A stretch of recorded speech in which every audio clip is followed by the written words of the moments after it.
Hello students, हमारा आज का टॉपिक है commercial banks and functions of commercial bank.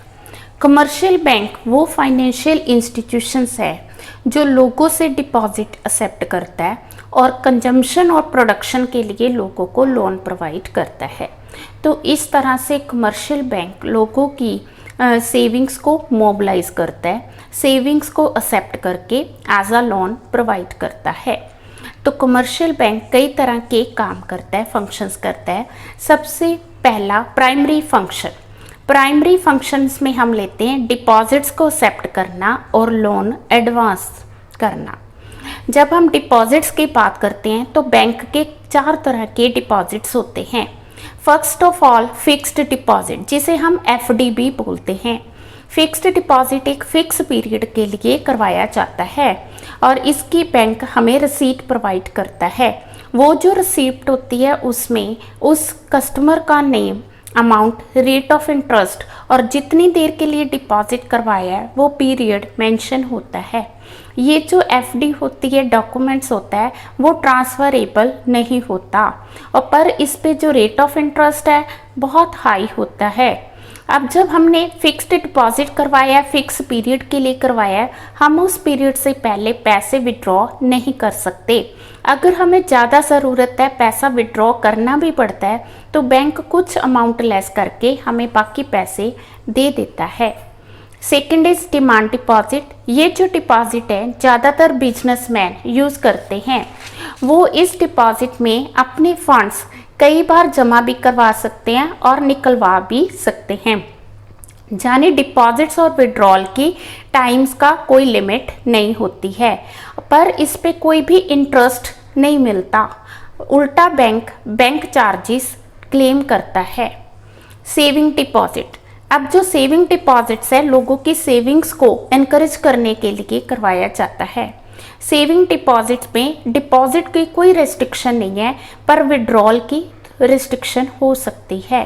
अगर डिपॉजिटर चाहे तो जितने उसके सेविंग में पैसे हैं उससे ज़्यादा निकलवा सकता है, बट इसके लिए बैंक्स की टर्म्स को पूरा करना होगा। Home safe saving account, home safe saving account recently use किया गया है। इसमें बैंक अपने डिपॉजिटर को पोर्टेबल सेफ प्रोवाइड करता है। कस्टमर अपनी पोर्टेबल सेफ अपने घर ले जाता है, उसमें थोड़ी थोड़ी सेविंग्स डालता रहता है।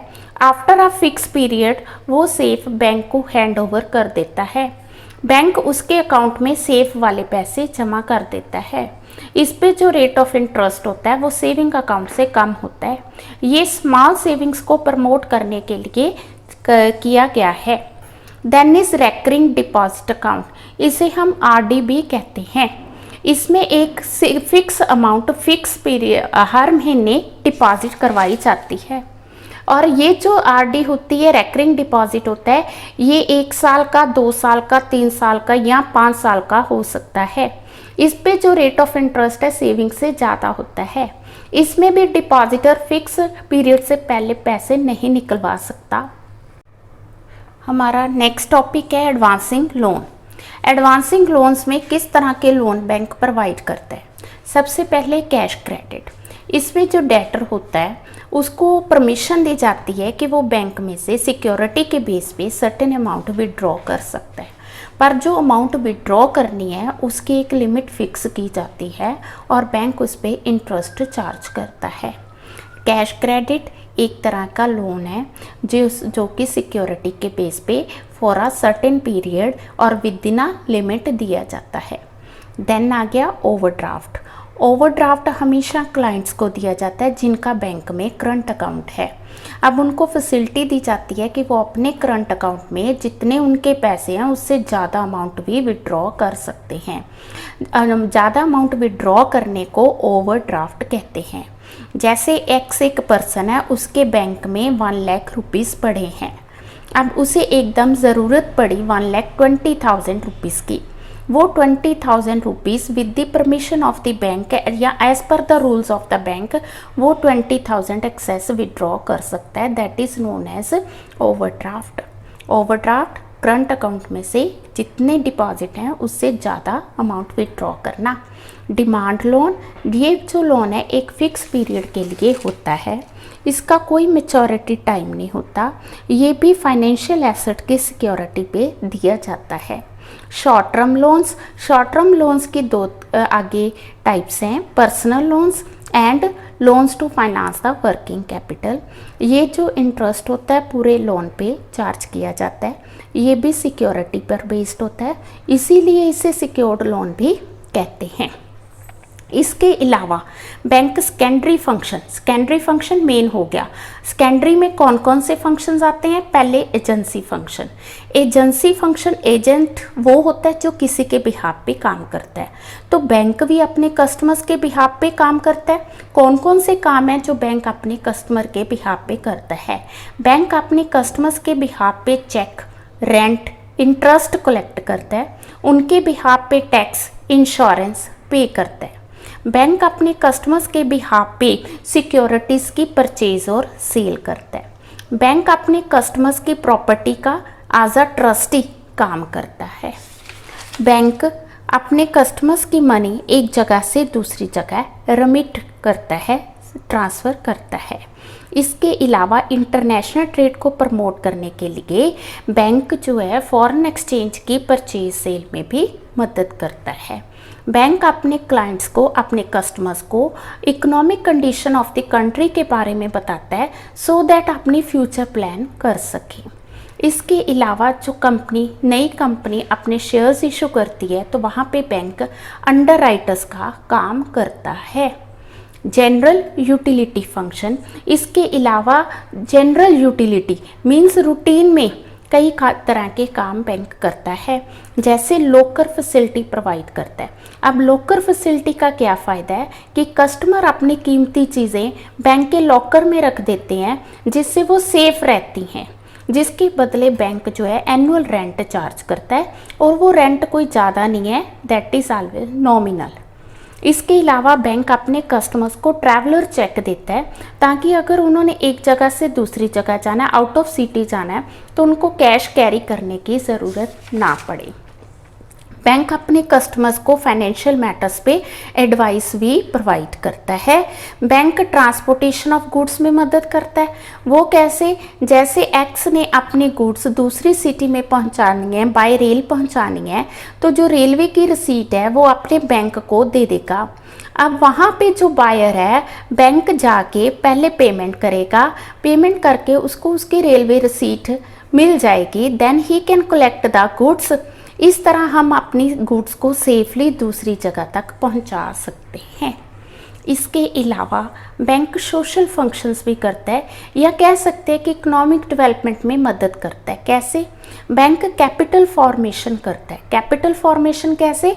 जैसे लोग अपनी सेविंग्स जो हैं बैंक में जमा करवाते हैं, बैंक उन सेविंग्स को एज अ प्रोडक्शन एक्टिविटीज़ के लिए लोन देता है। जब वो लोन देता है तो प्रोड्यूसर उनको फर्दर प्रोडक्शन में यूज़ करता है, उससे कई तरह का प्रॉफिट होता है, फिर वो आगे फैक्टर्स ऑफ प्रोडक्शन को पेमेंट करता है। तो इस तरह से कैपिटल फॉर्मेट होती है।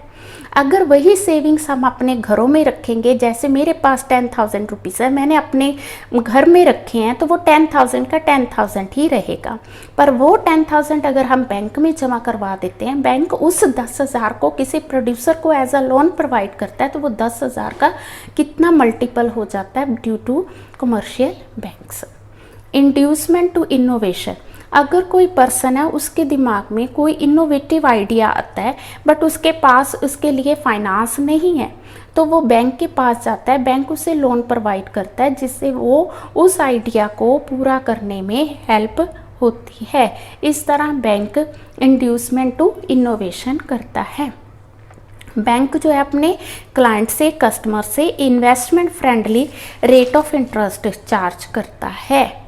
Development of the rural sector, इसके अलावा बैंक रूरल सेक्टर को डेवलप करने में हेल्प करता है। वो कैसे?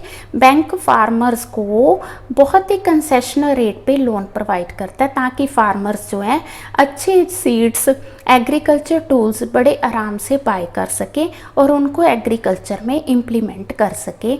इसके अलावा रूरल सेक्टर्स के लिए तरह तरह के लोन प्रोवाइड किए जाते हैं उनको डेवलप करने के लिए। सो इस तरह से बैंक रूरल सेक्टर को डेवलप करने में मदद करता है। इंक्रीजिंग मार्केट डिमांड, बैंक अपने कस्टमर्स को क्रेडिट प्रोवाइड करता है ताकि वो ड्यूरेबल गुड्स को खरीद सके। इससे क्या होता है, उन चीज़ों की डिमांड क्रिएट होती है। अब डिमांड होगी तो फर्दर प्रोडक्शन होगी, जिससे आगे इकोनॉमी डेवलप होगी। Implementation of the monetary policy, central bank monetary policy तैयार करता है according to the conditions of the economic conditions of the country. अब उन मॉनेटरी पॉलिसीज़ को अप्लाई कौन करता है, इम्प्लीमेंट कौन करता है, कमर्शियल बैंक्स करता है। एम्प्लॉयमेंट अपॉर्चुनिटी, इसके अलावा बैंक जो है एम्प्लॉयमेंट अपॉर्चुनिटीज़ प्रोवाइड करता है। कैसे, जो अनएम्प्लॉयड यूथ है बैंक उनको लोन देता है, उस लोन से वो सेल्फ एम्प्लॉयमेंट स्कीम्स में पैसा लगाते हैं, जिससे क्या है, एम्प्लॉयमेंट अपॉर्चुनिटीज़ बढ़ती हैं। Thank you. अगर आपको वीडियो अच्छी लगी तो वीडियो को लाइक और चैनल को सब्सक्राइब ज़रूर करें।